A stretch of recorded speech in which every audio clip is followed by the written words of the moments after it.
जब भगवान कृष्ण ने सत्यभामा, सुदर्शन चक्र और गरुड़ का अहंकार एक साथ किया चूर चूर। व्यक्ति को अहंकार नहीं करना चाहिए, इससे दूर रहना चाहिए। अहंकार एक बार सत्यभामा, गरुड़ और सुदर्शन चक्र हो गया था। फिर क्या हुआ आइए जानते हैं। एक बार की बात है, भगवान श्री कृष्ण द्वारका में रानी सत्यभामा के साथ बैठे हुए थे। उनके पास ही निकट ही गरुड़ और सुदर्शन चक्र भी विराजमान थे। तभी कोई बात ऐसी छिड़ गई कि रानी सत्यभामा ने श्री कृष्ण से प्रश्न किया कि प्रभु, त्रेता युग में आपने राम के रूप में अवतार लिया था। सीता आपकी पत्नी थीं, लेकिन क्या वे मुझसे भी अधिक रूपवान थीं? भगवान श्री कृष्ण समझ गए कि रानी सत्यभामा को अपने सुदंता पर अभिमान हो गया है। रानी सत्यभामा की बात समाप्त होते ही गरुड़ बोल पड़े कि भगवान, क्या दुनिया में मुझसे भी ज्यादा तेज गति से कोई उड़ सकता है? इसके बाद सुदर्शन चक्र का भी अहंकार जाग गया और वे भी बोले पड़े कि प्रभु, क्या संसार में मुझसे भी शक्तिशाली कोई है? श्री कृष्ण समझ गए कि इन तीनों को अपने ऊपर अहंकार हो गया है। अब कुछ ऐसी लीला करनी होगी जिससे इन तीनों का अहंकार दूर हो सके। तब भगवान फैसला किया और गरुड़ से बोले कि गरुड़, हनुमान को बुला लाओ। उनसे कहना कि भगवान राम माता सीता के साथ उनकी प्रतीक्षा कर रहे हैं। गरुड़ भगवान की आज्ञा लेकर हनुमान को बुलाने के लिए उड़ चले। सत्यभामा से श्री कृष्ण ने कहा कि देवी, तुम के रूप में श्रृंगार करके तैयार हो जाओ, और श्री कृष्ण ने राम का रूप धारण कर लिया। भगवान श्री कृष्ण ने सुदर्शन चक्र से कहा कि तुम महल के प्रवेश द्वार पर पहरा दो और जब तक वे स्वयं किसी को न बुलाएं तब तक किसी को महल में प्रवेश न करने दें। भगवान की आज्ञा लेकर सुदर्शन चक्र प्रवेश द्वार पर बैठ गए। उधर गरुड़ ने हनुमान जी के पास पहुंचे और प्रभु का संदेश सुनाया। उन्होंने कहा कि वानरराज भगवान राम माता सीता के साथ द्वारका में आपसे मिलने के लिए प्रतीक्षा कर रहे हैं। आप तत्काल मेरे साथ चलें, मैं आपको अपनी पीठ पर बैठाकर शीघ्र ही वहां ले जाऊंगा। हनुमान उनसे कहा कि आप चलो, मैं आता हूं। गरुड़ ने मन में विचार किया कि हनुमान जी वृद्ध हो चले हैं, ये कैसे जल्दी पहुंचेंगे। हनुमान जी के कहने पर गरुड़ द्वारिका के लिए उड़ चले, लेकिन जैसे ही वह महल में दाखिल हुए गरुड़ के होश उड़ गए। उनके सामने हनुमान विराजमान थे, जो उनसे पहले ही महल पहुंच गए। ये देखकर गरुड़ का सिर लज्जा से झुक गया। हनुमान जी को देखकर श्रीराम ने उनसे पूछा कि पवनपुत्र, तुम बिना आज्ञा के महल में कैसे प्रवेश कर गए? क्या तुम्हें किसी ने रोका नहीं? तो हनुमान जी ने विनम्रता पूर्वक सिर झुकाकर अपने मुंह से सुदर्शन चक्र को बाहर निकाला और उनके सामने प्रस्तुत कर दिया। सुदर्शन चक्र को सौंपने के बाद हनुमान जी बोले, प्रभु, इस चक्र ने रोका था, इसलिए मैंने इसे मुंह में रख लिया और आपसे मिलने आ गया। इस बात पर भगवान मन ही मन मुस्कुराने लगे। हनुमान जी यहीं पर नहीं रुके, उन्होंने प्रभु से कहा कि आज आपने माता सीता के स्थान पर किस दासी को इतना सम्मान दे दिया कि वह आपके साथ सिंहासन पर विराजमान है। इतना सुनकर रानी सत्यभामा का अहंकार दूर हो गया। इस प्रकार भगवान श्री कृष्ण ने एक बार में ही तीनों का अहंकार समाप्त कर दिया। तीनों भगवान के सामने लज्जित अवस्था में थे। सभी ने प्रभु से माफी मांगी और उन्हें बात समझ में आ गई। जब श्री कृष्ण के आदेश पर द्वारका पहुंचे हनुमान, टूट गया दो परम सेवकों का घमंड, रानी भी हो गई लज्जित। त्रेता युग में भगवान राम और माता सीता के सेवा में हनुमान जी सदैव लगे रहते थे। जब द्वापर युग में भगवान श्री कृष्ण का अवतार हुआ तो वे भी मौजूद रहे, क्योंकि वे चिरंजीवी हैं। एक बार द्वारका में भगवान श्री कृष्ण के दो परम सेवकों को अपनी सेवा भक्ति पर अभिमान हो गया, वहीं रानी सत्यभामा को भी अपनी सुंदरता पर घमंड था।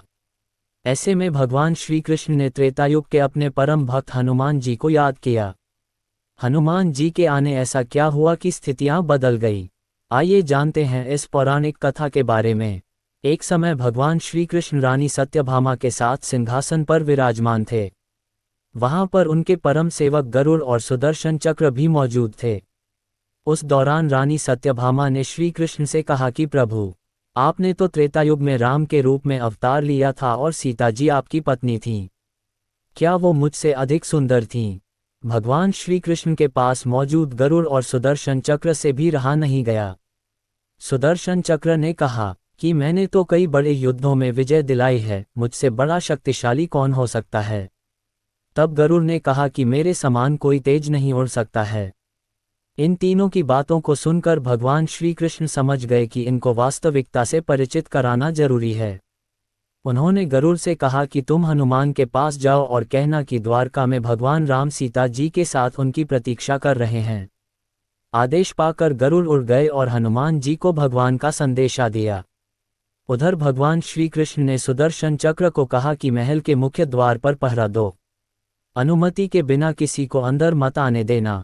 फिर वे प्रभु राम और सत्यभामा सीता जी का रूप धारण करके सिंहासन पर बैठ गए।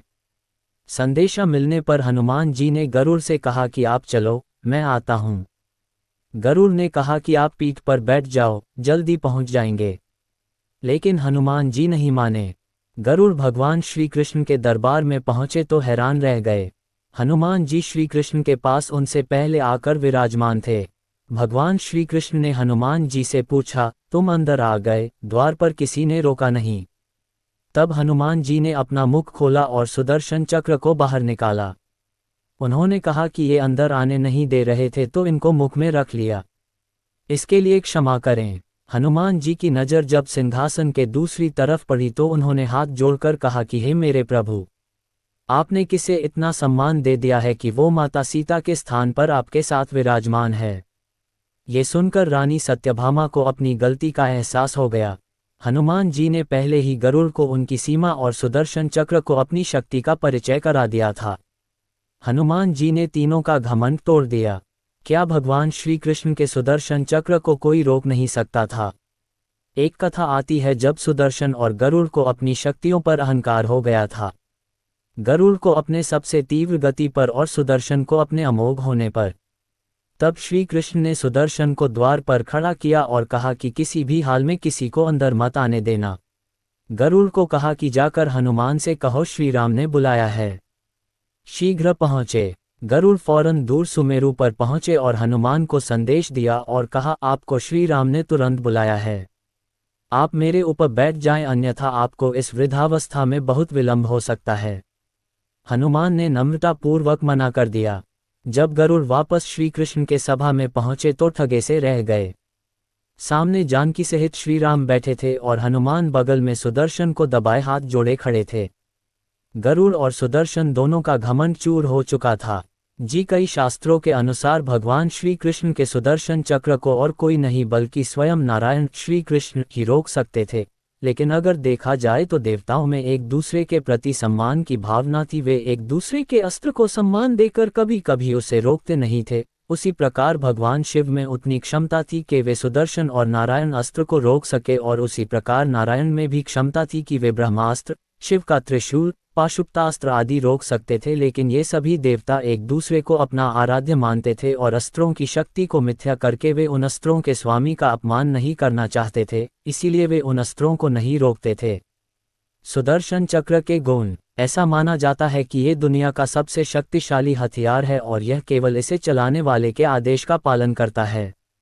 ये लंबी दूरी तक यात्रा कर सकता है और कार्य पूरा होने पर ही वापस लौटता है। सुदर्शन चक्र को रोकने का एकमात्र तरीका है उसके सामने पूरी तरह से आत्मसमर्पण करना। तभी भगवान विष्णु हस्तक्षेप करते हैं और अपनी दया प्रदान करते हैं। इसमें 10 मिलियन स्पाइक्स की 2 पंक्तियां हैं जो विपरीत दिशा में चलती हैं। ये बेहद तेज है, जिसका मतलब है कि ये दुनिया में किसी भी ऐसी सामग्री को काट सकता है जिसकी धार बेहद तेज हो।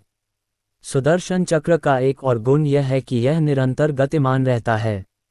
ये समय के चक्र का प्रतीक है। सुदर्शन चक्र का निर्माण। सुदर्शन चक्र के निर्माण के बारे में कई मान्यताएं हैं। लिंग पुराण के अनुसार भगवान शिव ने ही भगवान विष्णु को सुदर्शन चक्र प्रदान किया था। जब भगवान विष्णु असुरों से लड़ रहे थे तो उन्होंने अनंत काल तक उनसे युद्ध किया, लेकिन अंततः उन्हें भगवान शिव की मदद लेनी पड़ी। इसलिए उन्होंने तपस्या की और महादेव का ध्यान किया। उन्होंने उन्हें अर्पित करने के लिए 1000 कमल की पंखुड़ियां इकट्ठी की। हालांकि जब उन्हें एहसास हुआ कि उनके पास एक पंखुड़ी कम है तो उन्होंने अपनी आंख निकाल ली, क्योंकि उन्हें कमल नयनी के नाम से जाना जाता था, जिसका अर्थ है कमल जैसी आंखें। इस भाव से प्रसन्न होकर भगवान शिव ने भगवान विष्णु को असुरों से लड़ने के लिए सुदर्शन चक्र प्रदान किया। एक अन्य किंवदंती के अनुसार जब सूर्य देव की पत्नी संजना उनकी अत्यधिक गर्मी को सहन करते करते थक गई तो उसने अपने पिता विश्वकर्मा दिव्य वास्तुकार से उसकी मदद करने का आग्रह किया। उन्होंने सूर्य देव की गर्मी को 1/8 भाग तक कम कर दिया। पृथ्वी पर गिरे सौर द्रव्य का उपयोग विश्वकर्मा ने पुष्पक विमान, भगवान शिव का त्रिशूल और भगवान विष्णु को दिए गए सुदर्शन चक्र को बनाने के लिए किया था। सुदर्शन चक्र से जुड़ी बातें। सुदर्शन चक्र से जुड़ी कई कहानियां हैं। उनमें से एक ये है कि जब देवी सती ने आत्मदाह कर लिया था और भगवान शिव उनके शरीर को लेकर पीड़ा में ब्रह्मांड में घूम रहे थे, तब भगवान विष्णु ने सुदर्शन चक्र का इस्तेमाल करके उनके शरीर को खंडित कर दिया था। उनके शरीर के विभिन्न अंग अलग अलग जगहों पर बिखर गए और शक्ति। एक अन्य उदाहरण में भगवान विष्णु ने इसका प्रयोग असुर राहु को मारने के लिए किया था, जिसने समुद्र मंथन के दौरान अमरता के अमृत को पीने के लिए देवताओं में से एक का वेश धारण किया था। भगवान विष्णु ने उसके वेश को पहचान लिया और राहु पर सुदर्शन चक्र चलाया, जिससे उसका सिर धड़ से अलग हो गया, लेकिन क्योंकि उसने तब तक विष पी लिया था, सिर से अलग हुआ शरीर जीवित रहा और केतु कहलाया। भगवान विष्णु के अवतार भगवान कृष्ण द्वारा सुदर्शन चक्र का उपयोग करने के कई उदाहरण हैं। उदाहरण के लिए, उन्होंने चक्र की मदद से सूर्य को छिपा दिया था। इससे सूर्यास्त का दृश्य दिखा और जयद्रथ का वध संभव हो सका। उन्होंने शिशुपाल का सिर काटने के लिए भी इसका इस्तेमाल किया, जब उसने भगवान कृष्ण का अपमान किया था। सुदर्शन चक्र सबसे दिव्य और शक्तिशाली हथियार है और इसके निर्माण के बारे में सवाल हमेशा लोगों को हैरान करते रहे हैं। ये भगवान विष्णु का हथियार है और अक्सर भगवान कृष्ण से भी जुड़ा होता है, जो भगवान विष्णु के अवतार थे। दुनिया में व्यवस्था बनाए रखने के लिए दोनों देवताओं द्वारा इसका बार बार इस्तेमाल किया गया है। एक दिव्य हथियार होने के अलावा यह मानव जाति के लिए ज्ञात सबसे दिव्य रहस्य है।